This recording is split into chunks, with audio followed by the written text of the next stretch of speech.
El clan incestuoso y secreto de las montañas de México, encerrados por 40. Capítulo 1.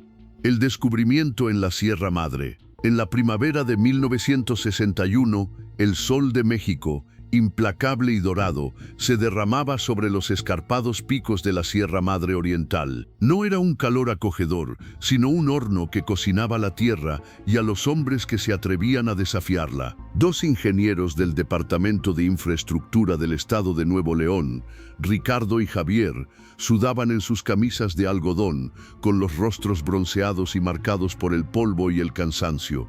Su misión era rutinaria, pero agotadora: trazar una nueva ruta para una carretera que prometía conectar pueblos aislados, abriendo camino al progreso, o eso les decían. Pero esa mañana, mientras se adentraban por un sendero de mulas casi olvidado, la rutina dio paso a algo que desafiaba cualquier mapa o lógica. Ricardo, de unos 40 años, era un hombre de pocas palabras y muchos kilómetros recorridos. Sus ojos, acostumbrados a la inmensidad del paisaje, captaban cada matiz del terreno. Había visto de todo en las montañas: ruinas antiguas, campamentos madereros abandonados, incluso vestigios de civilizaciones antiguas que el tiempo casi había borrado, pero nada lo había preparado para lo que encontraría ese día. Javier, su asistente, era una década más joven, recién salido de la universidad, con la cabeza llena de teorías y el corazón latiendo con la promesa de descubrimientos. Llevaba consigo no solo el equipo de topografía, sino también una cámara fotográfica, un hábito que Ricardo al principio consideraba una distracción, pero que ese día resultaría providencial. A cada paso, el paisaje se volvía más salvaje, los senderos más tenues, y la sensación de adentrarse en un territorio virgen, casi mítico, crecía. El aire enrarecido de las altitudes elevadas traía consigo el olor a pino y tierra húmeda, una fragancia que, para Ricardo, era el perfume de la libertad, pero que, en ese contexto, comenzaba a adquirir un tono de presagio. La vegetación, aunque exuberante, parecía conspirar para ocultar los secretos de la tierra, con árboles retorcidos y arbustos densos formando una barrera casi impenetrable. El sol, en lo alto, creaba un juego de luces y sombras que hacía la navegación aún más desafiante, y el silencio era tan profundo que el sonido de sus propios pasos parecía ensordecedor. Seguían el lecho seco de un antiguo arroyo, un camino tortuoso y traicionero, donde el agua, en épocas de lluvia, esculpía la roca y arrastraba todo a su paso. Las piedras rodaban bajo sus pies y el sonido de sus pasos se amplificaba por el silencio opresivo de la montaña. La densa y espinosa vegetación de la montaña parecía conspirar para ocultar los secretos de la tierra. Cactus gigantes, con sus brazos retorcidos y espinas amenazantes, agaves afilados como cuchillas y arbustos retorcidos formaban una barrera impenetrable, un muro verde que protegía lo que había más allá. El silencio era casi absoluto, roto solo por el zumbido persistente de los insectos, el crujido ocasional de un lagarto entre las hojas secas y el monótono chirrido de sus botas en la tierra suelta y pedregosa. El aire estaba quieto, pesado con el olor a tierra seca, pino, y un ligero toque de algo salvaje e indomable, algo que no pertenecía al mundo civilizado. En cada curva, la expectativa crecía, una sensación de que se acercaban a algo, aunque no sabían qué. Con cada metro avanzado, la civilización parecía alejarse aún más, y la montaña, con su belleza salvaje, revelaba un lado más oscuro, un lado que guardaba secretos ancestrales. Fue Javier quien la vio primero. No una formación rocosa peculiar, ni un manantial escondido, ni siquiera un rastro de vida animal. Era una línea recta, un ángulo antinatural que destacaba de forma llamativa en la sinuosidad orgánica de la montaña. «Ricardo, mira», su voz, un susurro ronco, rompió la quietud con una urgencia que hizo que Ricardo se detuviera abruptamente. Siguió la mirada de su colega, y por un momento su experimentado corazón dio un vuelco. Escondida por un velo de pinos y acacias, envuelta en sombras que bailaban incluso bajo la luz clara del mediodía, se alzaba una estructura. No estaba en ningún mapa de parcelas que Ricardo conociera, ni referenciada en los registros de construcción del municipio que databan de Dielo. Ningún camino visible conducía a ella, ninguna cerca, ningún buzón. Era como si la casa hubiera brotado de la propia montaña, una aberración arquitectónica en un lugar donde la presencia humana era rara, y cuando existía, dejaba marcas claras de su paso.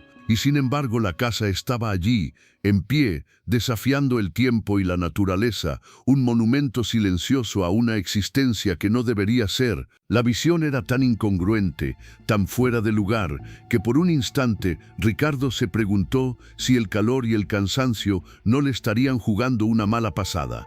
Pero la casa estaba allí, sólida, imponente e innegablemente real, un punto de discordia en el paisaje natural, un misterio que se imponía ante ellos. Era una construcción de madera oscura, con la madera envejecida y gris por el sol y la lluvia, sus fibras retorcidas como venas expuestas, una piel antigua que contaba historias de inviernos rigurosos y veranos abrasadores. Sus hastiales, antes afilados, ahora estaban curvados bajo el peso de tejas gruesas y musgosas que parecían haberse fusionado con la propia estructura, haciéndola parte integral del paisaje, pero de una manera enfermiza, como un tumor en la montaña. Una tabla de hierro oxidada, tan antigua que parecía haber sido forjada al principio de los tiempos, había sido incrustada en la puerta principal, sujeta por 5 estacas de hierro macizas, clavadas directamente en el umbral, como un sello de maldición, una advertencia para que nadie se acercara. Las ventanas, donde deberían estar, estaban selladas por dentro con tablas y el poco vidrio que quedaba había sido ennegrecido con brea, impidiendo cualquier atisbo del interior, transformando la casa en una caja herméticamente cerrada, un secreto guardado bajo 7 llaves. El musgo se arrastraba por las tablas del porche, que gemía bajo el peso de décadas de abandono. Cada crujido un lamento silencioso del tiempo, un eco de vidas pasadas, de risas y llantos que se perdieron en el viento. No había huellas en la tierra polvorienta alrededor de la casa, ni hollín en la chimenea, lo que indicaba que el fuego no había ardido allí en mucho tiempo, que la vida, en su sentido más básico, había cesado. No había olor a podredumbre o basura, solo el aire pesado y estancado, cargado de una quietud opresiva, un silencio que gritaba, un silencio que parecía absorber cualquier sonido, cualquier rastro de vida. La atmósfera alrededor de la casa era tan densa que Javier, el joven ingeniero, revisó su brújula 3 veces, como si la aguja, enloquecida por alguna fuerza invisible, pudiera eventualmente moverse en la dirección de la razón, apuntando lejos de ese lugar antinatural. Era una sensación de que algo estaba fundamentalmente mal, una disonancia en el tejido de la realidad, una mancha en el tapiz de la existencia. Rodearon la estructura en silencio, sus pasos cautelosos, casi reverentes, como si temieran perturbar un sueño antiguo, un sueño que parecía haber durado décadas, un sueño que no debería ser despertado. La parte trasera de la casa no ofrecía una segunda entrada, solo una empinada caída a un barranco cubierto de maleza y una única persiana faltante en una ventana del piso superior, como si hubiera sido arrancada desde adentro, una herida abierta en la fachada de la casa, evidencia de una lucha, de un intento desesperado de escape o quizás de una rendición final. En la pared una mancha desnuda en la hiedra revelaba los restos de una marca una vez tallada en la madera, un círculo interceptado por una X. Debajo, el contorno de la palma de un niño grabado en la madera, un detalle infantil que contrastaba de forma espeluznante con la atmósfera sombría del lugar, una inocencia profanada, un símbolo de una vida que fue vivida y perdida allí. Una sensación de frío, no del viento de la montaña, sino de algo más profundo, algo que parecía emanar de la propia casa, recorrió la espalda de Ricardo. Esa casa no estaba simplemente abandonada, estaba sellada, una tumba para secretos inconfesables, una caja fuerte para una historia que el mundo había olvidado, o quizás que el mundo prefería nunca haber conocido. Con cada minuto que pasaban allí, la sensación de estar en un lugar donde el tiempo y la razón se habían doblegado a una voluntad desconocida se intensificaba. La casa parecía respirar, una entidad viva y maligna, guardando sus secretos con una ferocidad silenciosa, una ferocidad que prometía revelar algo terrible a quien se atreviera a acercarse. El sol comenzaba a ponerse, tiñendo el cielo de tonos naranjas y morados, pero la oscuridad que emanaba de la casa parecía engullir la luz, creando un aura de misterio y presagio. Esa noche, bajo la luz parpadeante de una lámpara de queroseno en la posada local, los ingenieros registraron su informe. Ricardo, el mayor, un hombre pragmático y reacio a las fantasías, no mencionó la casa en su presentación oficial. Describió el terreno, las formaciones rocosas, la vegetación, todo lo relevante para la construcción de la carretera. Pero la casa, esa anomalía, la omitió, quizás por no saber cómo categorizarla, o quizás por un instinto de autoconservación, un deseo de no involucrarse con algo que parecía trascender la lógica humana, algo que desafiaba la propia cordura. Javier, sin embargo, el joven idealista, no pudo ignorar lo que había visto. Adjuntó un boceto a mano de la estructura, un dibujo detallado que capturaba la esencia inquietante de la casa, con una anotación garabateada en el margen, casi un desahogo, no mapeada, cerrada con estacas, sin señales de entrada o salida. Frío.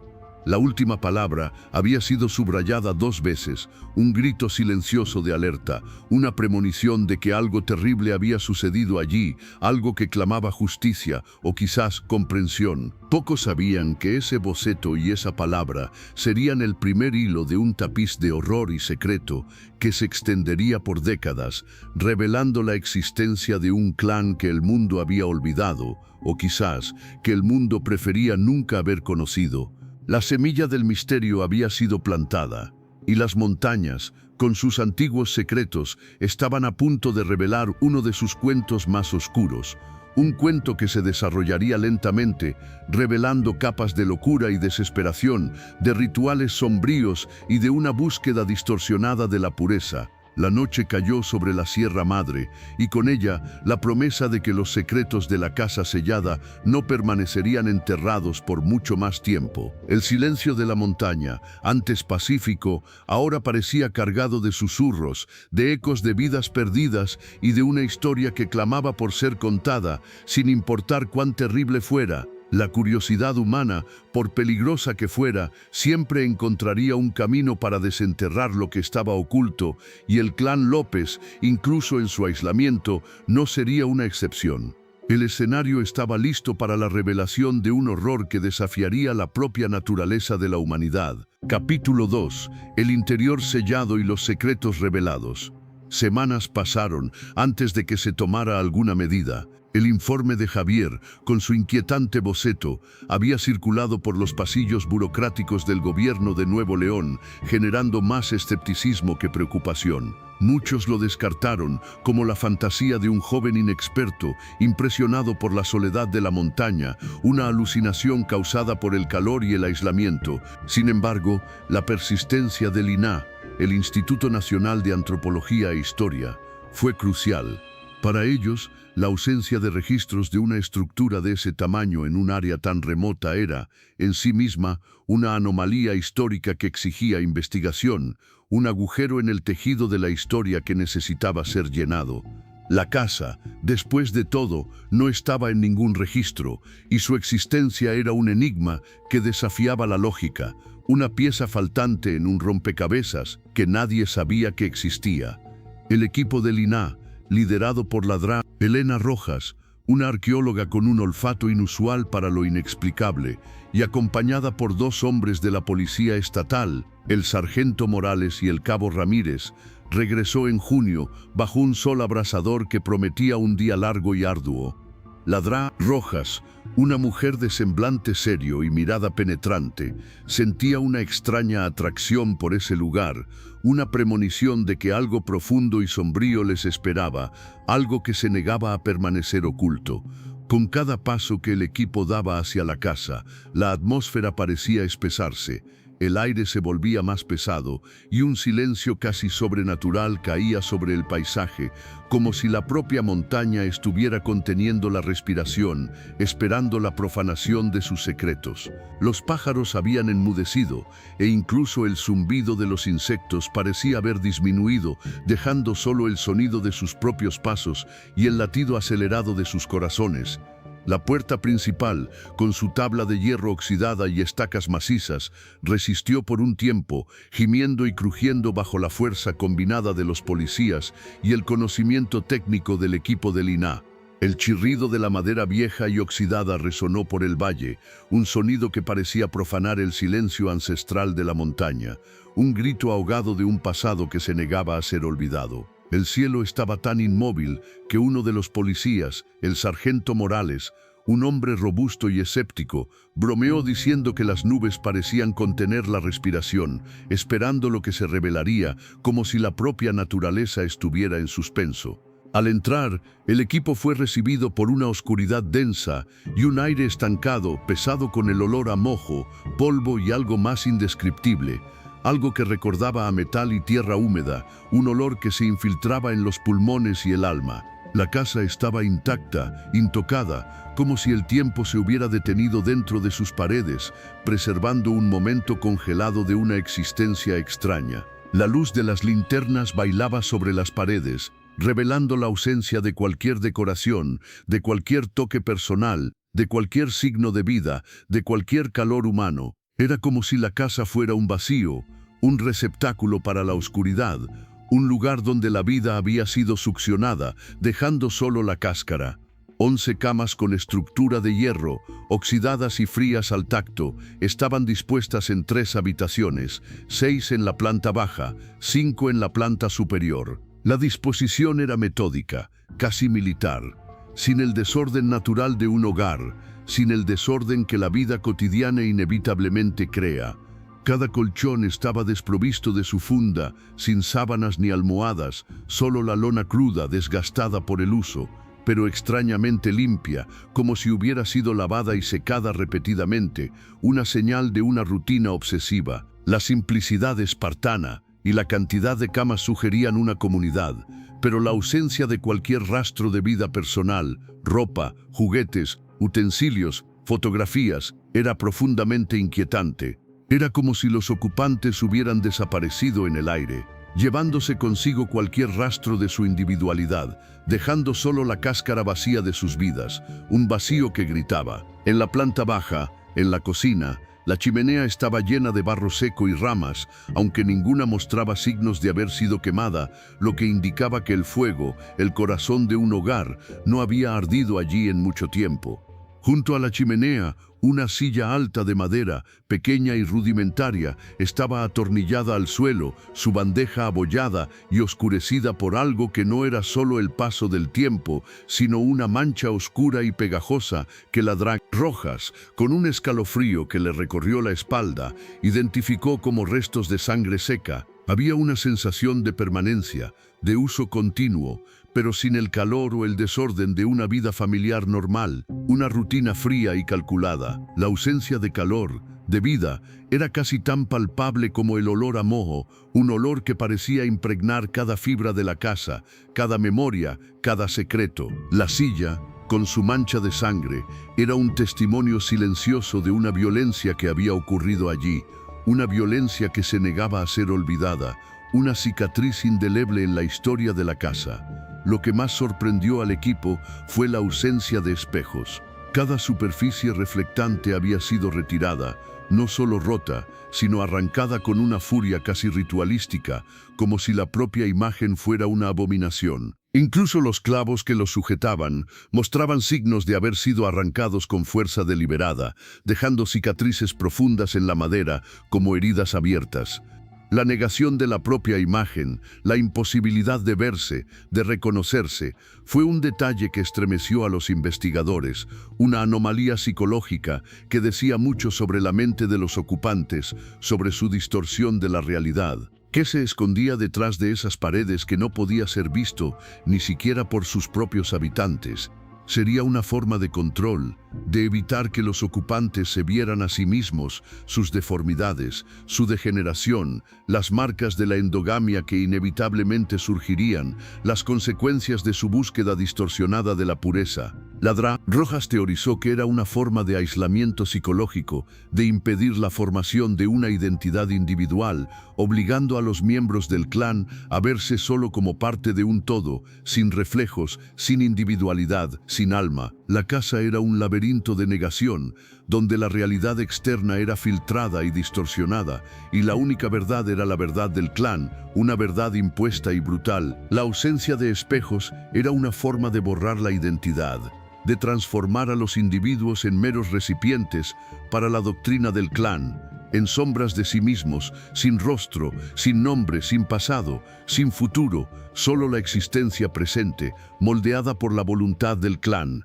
En el dormitorio principal, una pesada cómoda de madera oscura, con tallas rústicas y desgastadas por el tiempo, había sido empujada para cubrir la puerta de un pequeño armario. La madera, áspera al tacto, parecía haber sido arrastrada innumerables veces, dejando surcos profundos en el suelo de madera, como si un cuerpo hubiera sido arrastrado repetidamente. Al moverla, la puerta reveló un panel falso, toscamente sujeto con brea y tiras de cuero animal, un sellado improvisado, pero eficaz, un secreto dentro de un secreto. El descubrimiento fue un shock. ¿Por qué tanto esfuerzo para esconder algo tan pequeño? Detrás, enterrado en paja y cera, yacía un grueso volumen, encuadernado en cuero oscuro y envejecido, con un olor peculiar a tierra y sangre. Su cubierta no tenía título y sus páginas estaban selladas con una resina rojiza que parecía pulsar con vida propia. Rojas, con guantes protectores, sintió el peso inusual del volumen, una densidad que no se correspondía con su tamaño, como si contuviera más que solo papel y tinta. Cuando fue abierto días después por archivistas estatales en Monterrey, se descubrió que estaba escrito completamente al revés, de derecha a izquierda, en una caligrafía apretada y curvada, casi ilegible para el ojo inexperto. La tinta, confirmaron más tarde, era sangre humana, de varias fuentes, un detalle que transformó el volumen de un mero artefacto en un testimonio macabro de una existencia extraña. El diario no era solo un libro, era un cuerpo, una extensión de la propia familia, escrito con su esencia vital. El descubrimiento del diario fue el punto de inflexión en la investigación, la clave que abriría las puertas al mundo oscuro y secreto del clan López, un mundo que se revelaría más aterrador de lo que cualquiera de ellos podría imaginar. No se encontraron fotografías en la casa, ningún documento de propiedad u ocupación, ningún cableado eléctrico, ninguna tubería. La casa era un anacronismo, un vestigio de un tiempo olvidado, o quizás un lugar donde el tiempo se había detenido. Los únicos materiales de papel eran el diario, un libro de himnos rasgado, al que le faltaban todas las páginas pares, y un almanaque de 1938 desfigurado con marcas de arañazos que se extendían en espirales ilegibles, como si una mano desesperada hubiera intentado borrar el tiempo. El libro de himnos, con sus páginas pares arrancadas, sugería una censura, una negación de ciertas verdades o enseñanzas, un intento de controlar la narrativa. El almanaque, por su parte, era un portal al mundo exterior, un mundo que la familia había rechazado, pero que, de alguna manera, aún los alcanzaba, aunque solo fuera a través de un calendario desfigurado. Rojas imaginó la escena, un niño quizás, mirando las estrellas en el almanaque, soñando con un mundo más allá de las paredes de la casa, y siendo castigado por su curiosidad, sus uñas arañando el papel en un acto de desesperación y frustración. La puerta del sótano, en el suelo de la cocina, estaba sellada con una viga de madera maciza, clavada por ambos lados, un sello de finalidad, un obstáculo infranqueable. Los esfuerzos por abrirla sin comprometer la estructura fracasaron, y no se autorizó ninguna excavación adicional.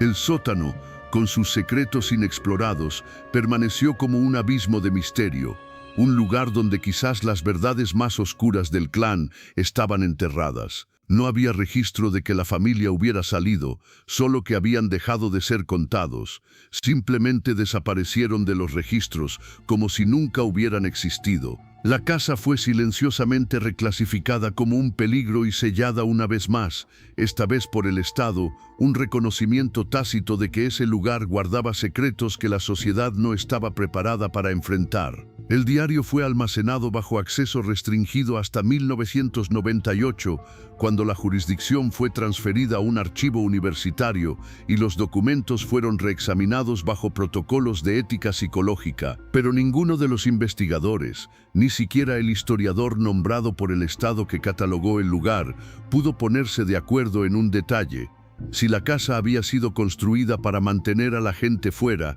o para mantener algo dentro. El misterio del clan de la Sierra Madre apenas comenzaba a desvelarse, y el diario, con su tinta de sangre, sería la clave para desentrañar sus secretos más profundos. Capítulo 3. La doctrina de la sangre pura. El diario, desenterrado no por arqueólogos, sino por la circunstancia, estaba encajado detrás de un panel falso, no más ancho que el hombro de un niño. Había sido sellado en cera, envuelto en lino que antaño llevaba la impresión de una mano, y escondido dentro de la cavidad de la pared detrás de la cómoda del dormitorio principal. La cera se había oscurecido con el tiempo, astillada en los bordes, y se pegaba a las primeras páginas como podredumbre. Pesaba más de lo esperado, una densidad que no se correspondía con su tamaño, como si cada palabra, cada gota de sangre, tuviera un peso intrínseco. Cuando fue abierto por primera vez bajo luz estéril en la instalación de registros estatales en Monterrey, la escritura parecía ilegible, una serie de garabatos sin sentido, hasta que un pasante, por pura intuición o quizás por un toque de locura, lo sostuvo frente a un espejo. Solo entonces emergió el significado, como una revelación sombría. El libro entero había sido escrito al revés, de derecha a izquierda, en trazos ondulados que reflejaban manuales de caligrafía de principios del siglo XX, pero con una fluidez y una precisión que rozaban lo sobrenatural. La tinta, confirmaron más tarde, era inconsistente, muy oscura en algunos lugares, casi translúcida en otros, y bajo examen dio positivo en hemoglobina. Análisis posteriores lo identificaron como sangre humana, proveniente de al menos 3 individuos distintos, un detalle que erizó la piel incluso a los científicos más escépticos. La concentración de hierro variaba por entrada, lo que sugería que algunas fueron escritas con décadas de diferencia, un testimonio macabro de una tradición que se extendía por generaciones. No había nombres en los márgenes, ni títulos o fechas más allá de pequeños conjuntos de iniciales, M.E., R, M.J., R y un monograma repetitivo, a menudo garabateado más grande que los demás, el, siempre el E. Esas iniciales, como jeroglíficos de una civilización perdida, eran los únicos vestigios de identidad en un volumen que se negaba a nombrar a sus autores o sujetos. Las entradas no estaban compuestas como cartas o reflexiones personales, sino como instrucciones, manifiestos silenciosos, dogmas incuestionables. Algunas se leían como himnos, cánticos sombríos de devoción a una fe distorsionada. Otras se asemejaban a registros genealógicos, aunque el formato se disolvía en la tercera página en listas de nacimientos emparejadas con frases como retenido, corregido o doblado hacia afuera. La frialdad y la objetividad de esas anotaciones eran más inquietantes que cualquier descripción de horror explícito. Ninguna de las entradas describía la vida diaria, ninguna mención al clima, cosechas o estaciones, ninguna referencia exterior. En cambio, las páginas se leían como conversaciones internas, susurros de una mente colectiva, recordatorios rituales transmitidos de una generación a la siguiente, como si nadie hubiera salido nunca de la casa, como si el mundo exterior no existiera o fuera irrelevante. Una entrada de 1923 describe la limpieza de una mente corrompida por conversación externa, una frase que resonaba con un terror silencioso. ¿Qué significaba conversación externa para ellos? Cualquier forma de conocimiento o influencia que viniera de fuera de sus paredes. Sería la lectura de libros, la escucha de la radio o incluso el simple contacto visual con un extraño. ¿Y cómo se realizaba esa limpieza? La imaginación de los investigadores llenó los vacíos con escenarios sombríos de privación sensorial, adoctrinamiento forzado, tortura psicológica o incluso lobotomías rudimentarias, dada la mención de dientes que se cierran demasiado pronto y el lenguaje sobre corrección. Rojas, con su experiencia en culturas antiguas, veía paralelismos con rituales de purificación y sacrificio, pero la aplicación moderna y distorsionada de esos conceptos era lo que la aterrorizaba. Otra entrada, con letra más pequeña, quizás de una mano más joven y vacilante, se refiere al segundo hijo nacido con sangre correcta, seguida de una serie de notas sobre postura, silencio y dientes que se cierran demasiado pronto. Esas anotaciones, aparentemente banales, adquirían un significado siniestro en el contexto de la doctrina del clan. La postura rígida, el silencio impuesto, los dientes apretados, serían signos de una disciplina brutal, de una supresión de la individualidad desde la infancia, obligando a los miembros del clan a conformarse a un ideal distorsionado de perfección física y mental. A lo largo del volumen, la doctrina central del clan era martillada con una obsesión inquietante. El linaje debe permanecer limpio o debe terminar.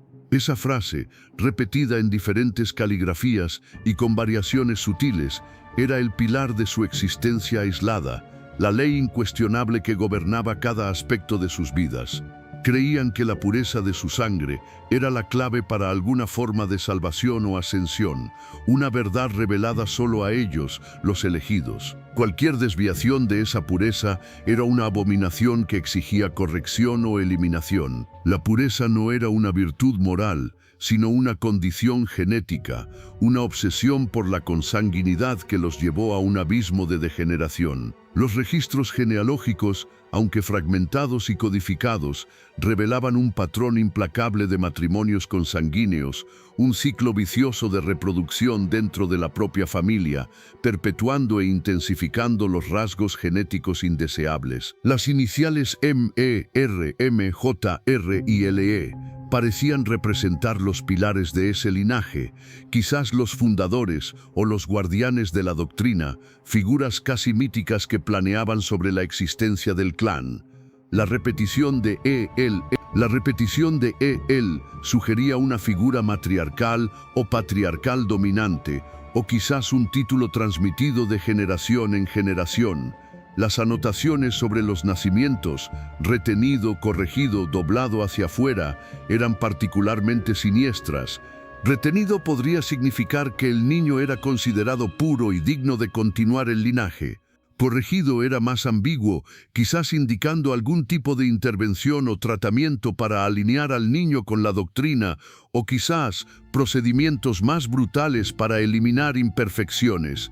Y doblado hacia afuera, esa frase evocaba la idea de eliminación, de un descarte de aquellos que no cumplían con los estándares de pureza del clan, un eufemismo macabro para el infanticidio o el abandono. La ausencia de nombres completos, solo iniciales, reforzaba la deshumanización, la transformación de los individuos en meros vehículos para la perpetuación del linaje, sin identidad propia. El diario también contenía descripciones de rituales y prácticas diarias que tenían como objetivo mantener la pureza y el aislamiento.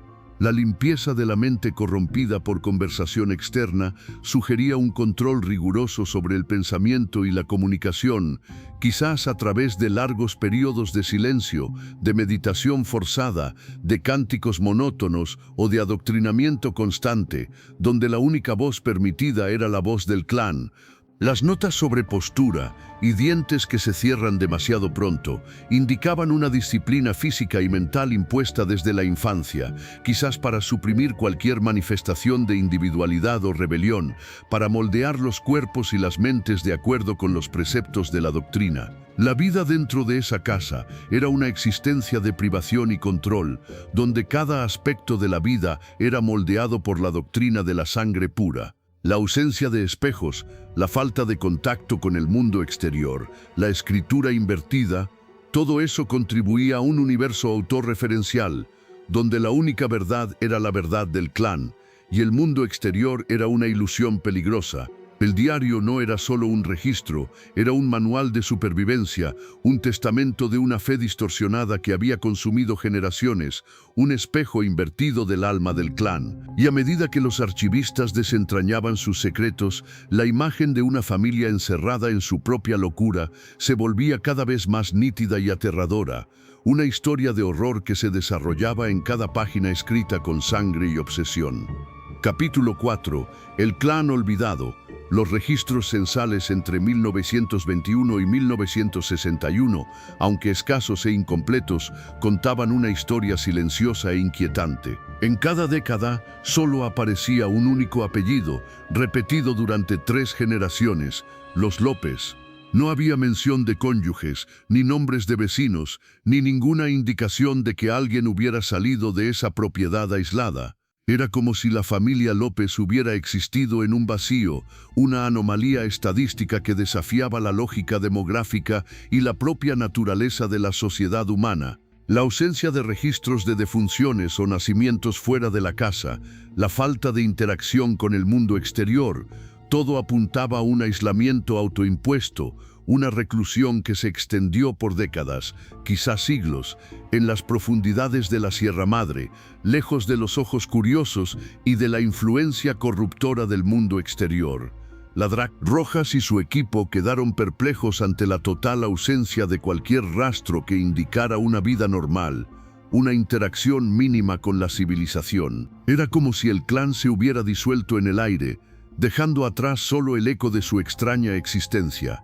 El diario, con sus entradas codificadas y su tinta de sangre, llenaba los vacíos dejados por los registros oficiales, ofreciendo un atisbo aterrador de la vida dentro de esa casa sellada. A través de las iniciales MERMJR y el omnipresente LEYOE, los archivistas comenzaron a trazar un árbol genealógico distorsionado, una intrincada red de relaciones consanguíneas que se profundizaba con cada generación. El Ello parecía ser la matriarca, la guardiana de la doctrina, la voz que resonaba a través de las generaciones, la figura central alrededor de la cual giraba toda la existencia del clan. Las entradas genealógicas, aunque desprovistas de nombres completos, revelaban un ciclo implacable de endogamia, un matrimonio forzado con la propia sangre, perpetuando e intensificando los rasgos genéticos indeseables. Los nacimientos se registraban,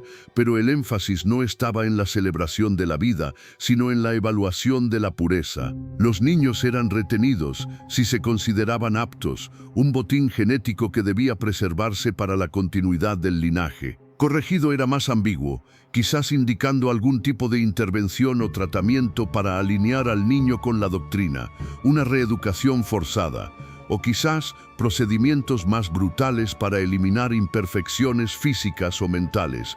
Y doblado hacia afuera, esa frase evocaba la idea de eliminación, de un descarte de aquellos que no cumplían con los estándares de pureza del clan, un eufemismo macabro para el infanticidio o el abandono, una práctica que se volvía más frecuente a medida que la endogamia cobraba su precio. Con cada generación, el linaje se volvía más cerrado, más endogámico, los rasgos genéticos se acumulaban y se manifestaban en deformidades físicas y mentales que el diario, en su lenguaje críptico, parecía registrar con una frialdad casi científica, como si estuvieran documentando un macabro experimento genético. La ausencia de nombres completos, solo iniciales, reforzaba la deshumanización, la transformación de los individuos en meros vehículos para la perpetuación del linaje, sin identidad propia.